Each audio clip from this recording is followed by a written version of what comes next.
C'est dans ce cours d'eau que l'engin était enfoui.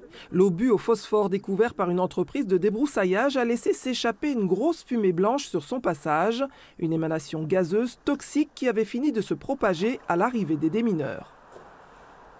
Quand on dit obus au phosphore, c'est une bombe, c'est pas une bombe? Non, c'est un obus d'artillerie. Ouais. Un obus d'artillerie de 75 mm de diamètre, donc 7,5. C'est-à-dire que ça n'explose pas? Alors celui-là, il est plus fumigène ou incendiaire. Son but, c'est d'être fumigène ou incendiaire, puisque ça génère cette fumée importante. Voilà. Là, on va fignoler l'identification, là maintenant qu'on est un peu plus posé, que tout est terminé, mais ça serait un obus américain. Oui.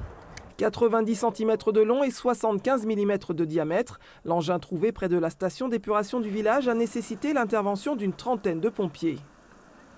Tout d'abord, nous avons mis en place un périmètre de sécurité et avec une mesure de confinement des personnes qui étaient à proximité dans le quartier des Molières. Et on a pris en charge une personne qui a été légèrement intoxiquée et qui a été transportée à l'hôpital.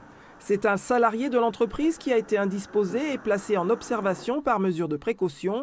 Dans le voisinage, pas de grande inquiétude, les habitations les plus proches étaient à bonne distance. Je savais que c'était vers la station d'épuration qui est en dessous, donc j'étais loin quand même. Ouais.